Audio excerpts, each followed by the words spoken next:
So we are talking now about Hyperlocal, New Zealand Right. Pale Ale. So this is the beer that we used in Beat the Brewer up at Beervana last year.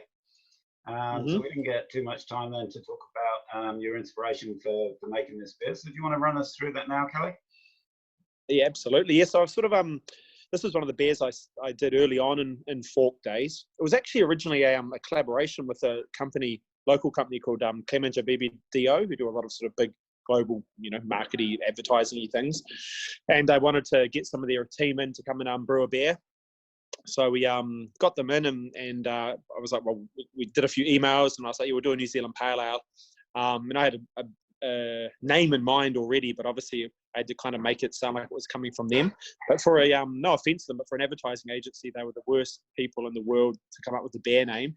I think they came out with Chur, and I was like, you might want to Google. There's this thing called Google. If you Google that, you might find there's another New Zealand brewery that's done that.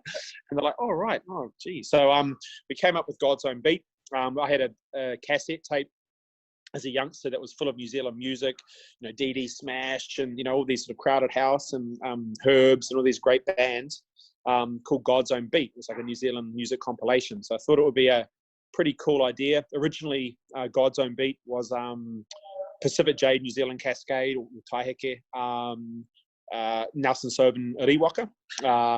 And God's Own Beat did well. It went on to win Champion New Zealand Pale Ale, I think in maybe 2016, 15 or 16 it might have been, something like that.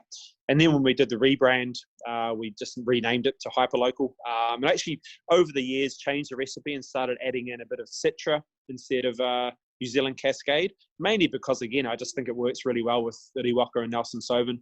And also because of these variations that you can get from year to year with Riwaka and Sauvin. Riwaka's quite funny. I actually aged that for a year before I use it, which is pretty strange thing to do with a hop, but I find it performs best when it's a year old, which definitely I don't think any other brewers probably do that sort of thing. But but I find that Citra is a really good bridging hop. So depending on any seasonal or batch to batch variation I'll get when I'm rubbing the Riwaka and the Sauvin, I can usually use Citra to bring those back together and give consistency, particularly in the beer flavor and aroma. And that's what those hops do in that beer. So again, it was originally a all Gladfield sort of recipe as well, and something where I really enjoyed utilizing Aurora, which to me is probably one of the most unique malts that I've come across in the world, actually. So I've played around. I've done 100% Aurora malt beers, and I think I did a Scotch ale with that. And one I picked up a silver medal at the Brewers Guild Awards with. So it's this incredible malt. I do a beer called Burton Ernie, this Burton Ale, which is about sort of 30-ish%, 25-30% Aurora malt. And it's just, it's a real good spicy malt utilized at a low level in beers like pale ales. It's not super rich or intense like crystal malts are as well. So so this is a beer that uses a very pale base malt, Pilsner malt, and then uses the Aurora to give that sort of ale richness, I guess, particularly again when using the California lager yeast. So it's still a hugely popular beer for us, Hyperlocal / God's Own Beat, and I'm definitely partial. I'm not a massive pale ale fan. I prefer to have a Pilsner at the end of the day, but I am a big fan of Hyperlocal still. It's still a beer very close to my heart. And just for the listeners, in terms of Aurora, when Kelly says in low amounts, a lot of homebrewers tend to use a bit too many specialty malts, I find, in their recipes. So looking at your recipe, we're talking under 4%. Yeah, so, it's a spicer. It's something. Yeah, I remember doing a talk on malt one year at Beervana when they used to have kind of this sort of like these masterclass sessions, and reaching out to quite a few sort of New Zealand brewers to ask what it was that they really enjoyed about malt. And I do remember Ralph Bungard coming back to me, and I think it was the malt that he was using was either Shepherd's, he'd used Shepherd's Delight or Special B, and for that exact reason, which is I'm just recording. Sorry, just questions in the brewery. So around 1%, he'd actually use in some things like his golden beers and that, that sort of thing as ales, just to add something, a little bit of spice. And you can't even put your your finger on it. It's just when I taste it in a beer, it's there, and I don't know what it is. I don't know how to describe it, but yeah, don't be afraid to microdose with your malts, I guess.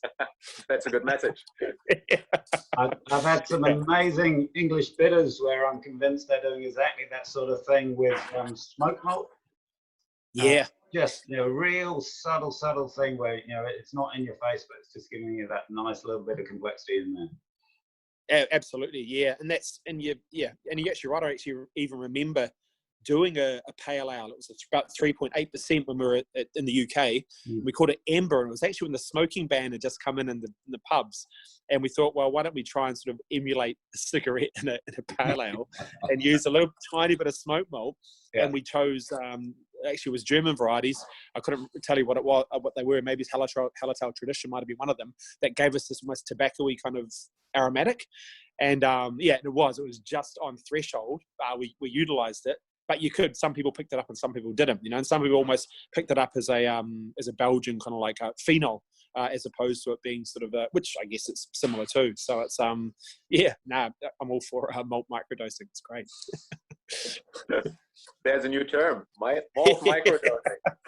Yeah, you heard it here. Yeah, that's right. So that's good, on this one. Yeah, I did. Unless there's any tips specifically for the brewers when they're making this beer, Kelly, and anything you think they should really be looking out for? Well, it's that thing. Research has shown, and also anecdotally, it's been shown that you don't really need to keep beer on dry hop for a heap of time, And I think this is another beer that they're finding that most sort of oil stripping and that kind of like solubilization of the oils within the beer itself can be happening in the first sort of 12 to 24 hours, a little bit longer at lower temperatures. But if you've got a way, using CO2 blankets or keg-to-keg transfers or whatever from your fermenter, and you can pull it off and let it sort of mature separately, so it's not on the yeast cake and on the dry hops, you just can get a cleaner beer, And it's but saying that, at the Beat the Brewer thing at Beervana last year, I think there were 28 or 29 or something pale ales, and I would have drunk probably most of those, to be fair. I think it's a pretty forgiving recipe, and if you do, if you dot your I's and cross your T's, you're going to end up with something good. I think again, this is a good recipe, and it's been proven that it's a good recipe on a homebrew scale as well. So yeah, no, it's tasty. So speaking of dry hopping, the latest rage term in dry hopping seems to be dry hop creep. What's your stand on that? That's a very good question. It's something I've been kind of aware of for a number of years brewing. I'm all about sort of, if you want to put your hops in, if you're guaranteed a short ferment, maybe sort of 7 days or less, and you want to put your hops in at the start, I think a bigger beer can sort of really handle early dry hopping to ensure that you don't get hop creep. Example of that would be, I did a beer here at Fork with a brewer called Deep Creek, and we called it Deuce, and had one of their brewers come down, Johan Lagerkrantz, to brew for the Smith's New Zealand IPA Challenge. And I thought, well, let's give it a go. And I'd done one beer previously where we dry hop right at the start, and I split the dry hops, so the first half went in with the yeast effectively, and then the rest, as you usually would, sort of 2 to 3 days before the end of primary fermentation. That Juice won the champion trophy, I guess, at the Smith's New Zealand IPA Challenge. And then I did the same with a brewery called Thornbridge, who I used to work for. We did a collaboration for Beervana because they were over last year, and I thought, it was sort of by email, the collaboration with one of their brewers who was coming over for the festival, and I was like, well, this is 100% Nelson Sauvin. It's a big version of this beer called Kipling that I used to brew, which is a Nelson Sauvin Pale Ale.